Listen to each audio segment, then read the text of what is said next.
Hello everyone, मैं हूं माधुरी और आप अगर आपकी वियतनाम की ट्रिप के लिए एक अच्छी सी आइटनरी फाइंड कर रहे हो तो आप सही जगह पे हो, क्योंकि इस वीडियो में हम डिटेल में डिस्कस करने वाले हैं about food, transportation, accommodation, visa, सब कुछ डिटेल में डिस्कस करने वाले हैं। और ये वीडियो काफी इंफॉर्मेटिव रहने वाला है, तो अगर आपने चैनल पे अभी तक सब्सक्राइब नहीं किया तो प्लीज कर दो यार, प्लीज कर दो। तो इसी के साथ वीडियो में आगे बढ़ते हैं। तो वियतनाम एक साउथ ईस्ट एशिया की एक ऐसी ब्यूटीफुल कंट्री है जहाँ पे हर इंसान को लाइफ में एक बार जरूर से विजिट करना चाहिए। एक ऐसी कंट्री है जिसके साथ आप साउथ ईस्ट एशिया के बाकी कंट्रीज भी कवर कर सकते हैं। लाइक आप वियतनाम से शुरुआत कर सकते हो, होनोई से, और हो ची मिन्ह में खत्म करके आप कंबोडिया में एंटर कर सकते हो। कंबोडिया से स्टार्ट करके आप लाओस में एंटर कर सकते हो और लाओस से आप आपकी बैक टू होम वाली फ्लाइट ले सकते हो अगर आप इंटरेस्टेड है तो वियतनाम की ट्रिप स्टार्ट करने के लिए सबसे पहले आपको चीज़ जो करनी पड़ती है वो है फ्लाइट बुकिंग।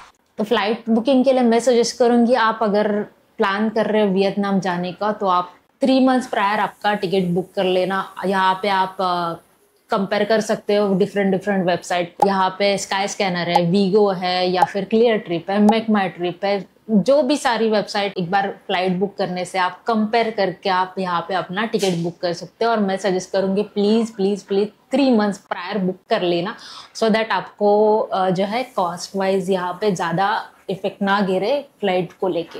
वियतनाम एक ऐसी कंट्री है जहाँ पे इंडिया से डायरेक्ट फ्लाइट आपको मिल जाएगी। आप यहाँ पे आपकी ट्रिप जो है वो हो ची मिन्ह सिटी से शुरुआत कर सकते हैं, या फिर आप जो वियतनाम की कैपिटल है वहाँ से शुरुआत कर सकते हो आपकी ट्रिप का। सो आपके अकॉर्डिंग आप वाइस वर्सा चेक कर सकते हो आपको कहाँ से आपकी ट्रिप की शुरुआत करनी है। So the next point is best time to visit in Vietnam. तो वियतनाम को विजिट करने का बेस्ट टाइम है नवंबर से लेके मार्च तक। क्यों? क्योंकि मैं बता दूं, मैंने विजिट किया था अगस्त के एंड में और सितंबर के स्टार्ट में। हनोई में बहुत ज़्यादा बारिश मिली। यहाँ पे मुझे लिटरली छाता पकड़ के या फिर रेनकोट पहन के जो भी प्लेसेस है वो कवर करने पड़े। अगर आप कंफर्टेबल हो बाकी मंथ में ट्रैवल करना तो आपके अकॉर्डिंग आप कर सकते हैं आपकी विश से, but best time to visit in Vietnam is November to April आप विजिट कर सकते हैं यहाँ पे। So the next point is visa. तो वियतनाम का वीज़ा जो है वो ई वीज़ा है। आप यहाँ पे आपका वीज़ा घर बैठे भी कर सकते हो। तो वियतनाम का ई वीज़ा घर बैठे आप कैसे कर सकते हो अप्लाई, तो उसका मैंने डिटेल इन्फॉर्मेशन गाइड बनाया है, ऊपर आई बटन में पड़ा है, आप चेक कर सकते हो यहाँ पे।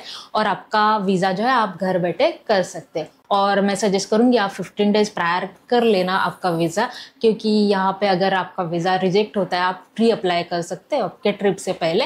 So the next point is SIM and currency. SIM के लिए मैं सजेस्ट करूंगी आप यहाँ पे पॉसिबल हो सके तो ऑफलाइन मैप्स डाउनलोड कर लेना, और एयरपोर्ट से आप अगर मेन सिटी तक पहुँच सकते हो तो आप सिटी में जाके आपका सिम कार्ड परचेस कर सकते हो यहाँ पे। और अगर आपको इमरजेंसी में ही चाहिए, अगर लग रहा है कि अभी सिम कार्ड की रिक्वायरमेंट है, तो आप एयरपोर्ट से आपका सिम परचेज कर सकते हो। वीएटेल का है, बाकी भी कंपनीज है एयरपोर्ट पे, आपको काफ़ी सारे सिम प्रोवाइडर्स मिल जाएंगे, वहाँ से आप ले सकते हैं। Next point is currency. आप आपके होम कंट्री से ही जाते टाइम डॉलर कैरी कर देना, सो दैट आप एयरपोर्ट पे जैसे ही लैंड होते हैं तो वहाँ पे आप अपने अकॉर्डिंग लाइक 50 और 20 डॉलर आप एक्सचेंज कर सकते हो। यहाँ पे आपके जो भी इंटरनेशनल क्रेडिट और डेबिट कार्ड है वो भी यूज़ कर सकते हो, और वन टाइम कर लेना मैं सजेस्ट करूँगी, क्योंकि यहाँ पे आपका फीस जो है वो बच सकता है। क्योंकि क्या होता है कि मल्टीपल ट्रांजेक्शन करते हैं तो इंटरनेशनल ट्रांजेक्शन चार्जेस लगते हैं। तो मैं सजेस्ट करूँगी आपको जो भी अमाउंट रिक्वायर्ड है वन टाइम में वहाँ से निकाल लेना। और अगर आपको करेंसी अगर एक्सचेंज करनी है तो आप मेन सिटी में जाके ज्वेलरी शॉप रहता है, जो भी सिटी में नियरेस्ट ज्वेलरी शॉप्स है ना, वहाँ पे जाके कर लेना। काफ़ी डिसेंट रेट मिलते हैं लिटरली। मुझे जो है वहाँ पे जो गूगल के रेट्स है, हम लोग चेक करते गूगल पे, वही रेट मिले थे, तो काफ़ी डिसेंट रेट मिल जाते हैं ज्वेलरी शॉप में। तो आप ज्वेलरी शॉप में जाके आपका जो करेंसी है वो एक्सचेंज कर सकते हो, और आपके अकॉर्डिंग आपको 100 यूएसडी या फिर 200 यूएस आपकी रिक्वायरमेंट जैसी आप वैसे कन्वर्ट कर सकते हो यहाँ पे। So the next is internal transportation. Internal transportation के लिए आप यहाँ पे यूज़ कर सकते हो ग्रैब, कैब है, उसके बाद यहाँ पे बस यूज़ कर सकते हो जो इंटरनली चलती है, या फिर ओवरनाइट बसेस यूज़ कर सकते हो आप। ट्रेन्स है, आप इंटरनली डोमेस्टिक फ्लाइट्स भी चलती है कई जगह पे, कई कई सिटीज़ में अवेलेबल है, वो यूज़ कर सकते हो। मैं सजेस्ट करूँगी कि आप जो भी ट्रांसपोर्ट यूज़ कर रहे हो, इंटरनल ट्रांसपोर्ट, उसके लिए आप प्रायर बुकिंग कर लेना। लाइक आपको अगर नेक्स्ट सिटी में जाना है कल के दिन में, तो आप 1 डे प्रायर ही उसको बुक कर लेना, क्योंकि सेम डे में बुकिंग नहीं मिलती है, फिर आपको डिले भी हो सकता है आगे जाके। सो मैं सजेस्ट करूँगी, आप अगर हो ची मिन्ह से आपको जाना है दानांग, तो आप फ्लाइट लेके भी जा सकते हैं या फिर बस से भी जा सकते हैं, वो आपका चॉइस है पूरा। तो आप यहाँ पे आपके अकॉर्डिंग ये जो ट्रांसपोर्टेशन है वो यूज़ करके आपका ट्रैवल कर सकते हैं। और आपको वियतनाम जैसी कंट्री में खुद को ड्राइव करना है, लाइक मैंने एंटायर वियतनाम में स्कूटर से ही ड्राइव करके सारा कुछ एक्सप्लोर किया है। तो मैं सजेस्ट करूँगी आप यहाँ पे खुद का आईडी भी करवा लो अपने इंटरनेशनल ट्रैवल से पहले। कैसे करना है उसका डिटेल गाइड भी मैंने ऊपर आई बटन में दिया है, तो प्लीज़ वो चेक कर लेना और आपका आईडी भी करवा लेना, क्योंकि हो ची मिन्ह सिटी जैसे सिटीज़ में यहाँ पे पुलिस है जो आपको पूछेंगे आपका आईडीपी, तो आपको मैंडेटरी है यहाँ पे, अदरवाइज आपको फाइन लग सकता है यहाँ पे। सो मैं सजेस्ट करूँगी आप आपका आईडी भी करके जाना। Next is accommodation. तो अकोमोडेशन के लिए मैं सोलो थी, इसलिए मैंने हर जगह पे, लाइक मैंने साउथ से लेके नॉर्थ तक हर जगह पे मैं हॉस्टल में रुकी, और अराउंड 300 to 600 के बजट में मैंने हॉस्टल लिए थे। और वो जो हॉस्टल थे काफ़ी डिसेंट थे, कई जगह पे ब्रेकफास्ट इंक्लूड था, कई जगह पे नहीं था। और ब्रेकफास्ट जहाँ पे इंक्लूड था वहाँ पे अनलिमिटेड था कई जगह पे, और कहीं पे लिमिटेड था, तो ऐसा कुछ था। और ये जो मैंने हॉस्टल पिक किए थे, तो उसके सारे मैंने लिंक्स जो है नीचे डिस्क्रिप्शन बॉक्स में डाल के रखे। अगर आप सिमिलर हॉस्टल या फिर होटल में इंटरेस्टेड हो, तो आप ये जो लिंक्स है आप चेकआउट कर सकते हैं ज़रूर से। और ये जो मैंने अकोमोडेशन चूज़ किए थे वो मेन एरिया में थे, सो दैट मेरा ट्रांसपोर्टेशन का खर्चा यहाँ पे बच सके, जहाँ पे मैं हर जगह पैदल कवर कर सकती हूँ सारी चीज़ें। तो द नेक्स्ट इज़ फूड के लिए मैं आपको सजेस्ट करूँगी, आप अगर वेजिटेरियन हो तो आप खुद का फूड जो है कैरी कर सकते हो, या फिर आप रेडी टू ईट वाले पैकेट्स कैरी कर सकते हो। वियतनाम एक ऐसी कंट्री है जहाँ पे बीफ और पोर्क जो है हर चीज़ में आपको कॉमनली मिल जाएगा, तो आप अगर उसके साथ कंफर्टेबल नहीं है तो यहाँ पे आप आपका कस्टमाइज फूड भी बनवा सकते हैं जो लोकल्स है उनके साथ बात करके। तो मैं सजेस्ट करूँगी आप आपकी ट्रिप प्लान करने से पहले कुछ एप्लीकेशन है जो यहाँ पे आप मोबाइल में डाउनलोड करके जाना। सबसे पहले यहाँ पे गूगल ट्रांसलेटर इसलिए बोल रही हूँ क्योंकि वियतनाम जैसी कंट्री में आपको लैंग्वेज बैरियर ज़्यादा मिलेंगे, तो आपको जो गूगल ट्रांसलेटर है वो आपका वहाँ पे काफ़ी अच्छा दोस्त बनने वाला है। तो उसके अलावा भी काफ़ी सारे एप्लीकेशन यहाँ पे मैं लिस्ट डाउन कर दूँगी, वो आपके वियतनाम की ट्रिप आप करने से पहले आप डाउनलोड करके जा सकते हो और आपकी यहाँ पे ट्रिप एंजॉय कर सकते हो। और अगर आप एक इंडियन रेस्टोरेंट ढूंढ रहे हो तो आप यहाँ पे ग्रैब भी यूज़ कर सकते हो फूड ऑर्डर करने के लिए, और या फिर आप यहाँ पे हैप्पी काउ जैसा एप्लीकेशन यूज़ कर सकते हो, सो दैट आप एक वीगन रेस्टोरेंट भी ढूंढ रहे हो तो भी आपको वीगन खाना मिल सकता है, या फिर आप वेजिटेरियन ऑप्शन ढूंढ रहे हो तो भी वो आपको सजेस्ट करेगा। जो हैप्पी काउ करके एक एप्लीकेशन है वो आप यहाँ पे डाउनलोड करके यूज़ कर सकते हो।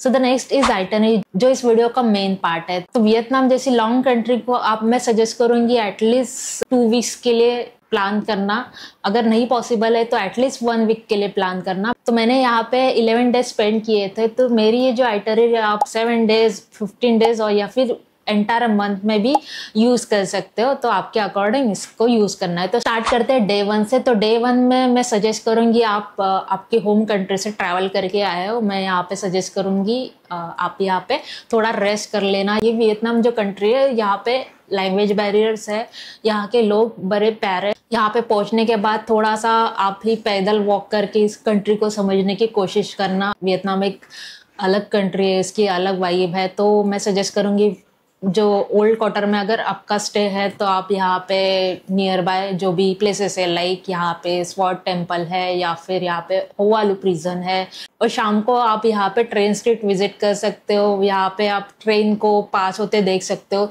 ट्रेन के टाइमिंग क्या है वो यहाँ पे मेंशन कर दूंगी, तो आप वो चेकआउट कर सकते हो। और यहाँ पे ट्रेन स्ट्रीट पे काफ़ी सारे कैफ़ेज़ है जहाँ पे आप एक कॉफ़ी नॉर्मल कॉफ़ी, जो जितने भी कॉफ़ी के वेराइटी ऑफ ऑप्शन आप यहाँ पे चेक कर सकते हो। यहाँ पे बियर भी आप एंजॉय कर सकते हो ट्रेन स्ट्रीट में बैठे बैठे हो, और यहाँ पे इस तरीके से आपका दिन खत्म कर सकते हो। नेक्स्ट इज डे टू में मैं सजेस्ट करूंगी आप हालोंग बे की टूर ले सकते हो, और इसका जो पैकेज है आप फर्स्ट डे में ही लोकल एजेंट के थ्रू आप बुक कर सकते हो। मैं यहाँ पे मेंशन कर दूंगी मैंने कहाँ से बुक किया था, तो वो उसका एड्रेस मैं यहाँ पे मेंशन कर दूंगी। और ये जो हालोंग बे का टूर है आप यहाँ पे ऑनलाइन भी बुक कर सकते हैं, klook.com है, गेट योर गाइड से बुक कर सकते हो, या फिर आपका agoda.com, हर जगह पे आपको ये प्लान मिल जाएंगे। डिफरेंट वेराइटी ऑफ प्लान्स है, वो आप चेक कर सकते हो आपके अकॉर्डिंग। और हालोंग बे जैसी जगह को आपको एंटायर डे देना पड़ेगा, तो सेकेंड डे आप यहाँ पे हालोंग बे की टूर के लिए एंटायर डे रख सकते हो, और इस तरीके से आपका डे खत्म होता है। डे 3 में मैं आपको सजेस्ट करूंगी आप यहाँ पे हनोई से ही पैकेज बुक करके निनबिन का टूर कर सकते हैं, या फिर मेरी तरह हनोई से यहाँ पे निनबिन में ट्रैवल कर सकते हैं। और निनबिन जाने के लिए आपको हनोई से बस या फिर ट्रेन मिल जाएगी, वो आप लेके निनबिन पहुंच सकते हो। और निनबिन में आप सबसे पहले यहाँ पे मुआ के विजिट कर सकते हो, उसके बाद आप ट्रांगन विजिट कर सकते हो, वहां से आप टैंकॉक रिवर का व्यू एंजॉय कर सकते हो। और एंड ऑफ द डे यहाँ पे आप बाइदिन पगोड़ा विजिट कर सकते हो। और बाइदिन पगोड़ा के ऊपर वाले फ्लोर से इतना ब्यूटीफुल व्यू आता है ना, मैं सजेस्ट करूंगी अगर आपके वियतनाम ट्रिप में आपके पास थोड़ा सा टाइम है तो यहाँ पे आप निनबिन में एक दिन आके रुक सकते हो। और शाम को यहाँ पे आप होवालू टाउन विजिट कर सकते हो, काफी ब्यूटीफुल है। मुझे मेरी जो निनबिन की ओनर थी हॉस्टल की, उसने मुझे सजेस्ट किया था, अनफॉर्चुनेटली मैं नहीं जा पाई वहाँ पे, तो वहाँ पे आप विजिट कर सकते हो। तो इस तरीके से आपका डे 3 खत्म होता है। Next is day 4। तो डे 4 में यहाँ पे थर्ड डे को ही आप ओवरनाइट बस लेके निनबिन से दानांग पहुंच सकते हो बाय बस और ट्रेन। तो डे 4 में आप यहाँ पे मॉर्निंग में दानांग पहुंच जाओगे। तो सबसे पहले आप यहाँ पे चेक इन करके विजिट कर सकते हो मार्बल माउंटेन, उसके बाद यहाँ पे आप विजिट कर सकते हो लेडी बुद्धा का स्टैचू, और शाम को आप विजिट कर सकते हो दानांग बीच या फिर महाकाई बीच। और यहाँ पे आप दानांग म्यूजियम भी विजिट कर सकते हो अगर आपके पास इनफ टाइम है तो फर्स्ट डे में ही। सो जी डे 5 में आप यहाँ पे दानांग में रह के विजिट कर सकते हो बाना हिल। तो बाना हिल का जो पैकेज है मैंने klook.com से बुक किया था, बट मैंने जो साइट है उनकी वहाँ पे जाके बुक किया था, ऑन साइट जाके बुक किया था। आप ऑनलाइन भी बुक कर सकते हो। और बाना हिल जाने के लिए मैंने बस बुक की थी klook.com से, तो इसका प्राइस यहाँ पे मेंशन कर दूंगी। और ये जो बाना हिल्स का एक्टिविटी है वो थोड़ा सा एक्सपेंसिव है, और यहाँ पे बाना हिल्स आपको पूरा दिन लेके चलना पड़ेगा, क्योंकि ऊपर वहाँ पे जाने के बाद पूरा दिन आपका चला जाता है और काफ़ी एक्टिविटी है। आप थक जाओगे बट एक्टिविटी ख़त्म नहीं होगी वहाँ पे। वो प्लेस ऐसा इतना ब्यूटीफुली बनाया है ना कि वहाँ पे आप चलते चलते थक जाओगे, एक्टिविटी को एंजॉय करते करते थक जाओगे, बट वो प्लेस कब ख़त्म नहीं होगी। तो मैं सजेस्ट करूँगी आप यहाँ पे आपका एंटायर डे बाना हिल्स में स्पेंड कर सकते हो डे 5 आपका, और इस तरीके से आपका डे 5 खत्म होता है। तो जी डे 6 में मैं सजेस्ट करूंगी आप दानांग से होयांग भी आ सकते हो, ज़्यादा डिस्टेंस नहीं है, आप स्कूटर से भी आ सकते हो या फिर जो नॉर्मल कैब है वो भी करके आ सकते हो दानांग से होयांग। तो होयांग में सबसे पहले मॉर्निंग में आप विजिट कर सकते हो बास्केट बोट राइड, वो होने के बाद विजिट कर सकते हो मैसन सेंचुरी, उनको यहाँ पे आप विजिट कर सकते हो एंशिएंट टाउन जो कि यहाँ का फेमस स्पॉट है होयांग का। और शाम को आप लैंटर्न बोट राइड भी कर सकते हो, काफी ब्यूटीफुल माहौल रहता है। लिटरली मुझे वहां से निकलने का मन नहीं कर रहा था, सो मैंने तभी सोच लिया था कि मैं फिर से एक बार वियतनाम आऊंगी करके, इतना ब्यूटीफुल स्पॉट था वो। Next is day 7। So day 7 में आप यहाँ पे दानांग से दालात जा सकते हो ओवरनाइट बस लेके, और पहुंचने के बाद डे 7 में आप यहाँ पे विजिट कर सकते हो सबसे पहले मोंगोलैंड। तो मोंगोलैंड जो है वो एक एक्टिविटी स्पॉट है, वहाँ पे आप आपका आधा दिन यहाँ पे स्पेंड कर सकते हो। उसके बाद आप विजिट कर सकते हो दलतना वाटरफॉल, यहाँ पे मैं नहीं गई थी अनफॉर्चुनेटली, और यहाँ पे आप अल्पाइन कोस्टर का राइड जो है वो एंजॉय कर सकते हो। और इस तरीके से आपका डे 7 यहाँ पे खत्म कर सकते हो। सो जी डे 8 में आप दालात में रह के सबसे पहले आप विजिट कर सकते हैं क्रेजी हाउस। यहाँ पे काफ़ी सारे क्रिएटिव आइटम मुझे देखने मिले, तो यहाँ पे मुझे काफ़ी मज़ा आया, मैंने यहाँ पे बहुत ज़्यादा टाइम स्पेंड किया। उसके बाद यहाँ पे विजिट कर सकते हैं लिंगफॉक पगोड़ा, ये भी इतना क्रिएटिव वे में बनाया ना टेम्पल, हर किसी को एक बार तो जरूर से विजिट करना चाहिए इस टेम्पल में। उसके बाद आप विजिट कर सकते हो कॉफ़ी प्लांटेशन, मीलिन कॉफ़ी प्लांटेशन है, वहाँ पे आप विजिट कर सकते हैं। यहाँ पे जो एनिमल प्रूफ कॉफ़ी है वहाँ कैसे प्रोड्यूस की जाती है वो भी दिखाते हैं। और वो विजिट करने के बाद यहाँ पे आप विजिट कर सकते हो क्ले टनल। क्ले टनल भी इतना ब्यूटीफुली और इतना अच्छे से बनाया है ना, इंस्टाग्रामेबल स्पॉट है। आप डेफिनेटली यहाँ पे विजिट करना। अगर आप दालत जाते हो आपकी वियतनाम ट्रिप में तो आप जरूर से विजिट करना। और काफ़ी ब्यूटीफुल प्लेस है दालत, और एक हिल स्टेशन है, एक हनीमून डेस्टिनेशन है। सो आप अगर आपकी हनीमून के लिए जा रहे हो तो प्लीज़ प्लीज़ प्लीज़ विजिट करना दालत में, मैं सजेस्ट करूँगी।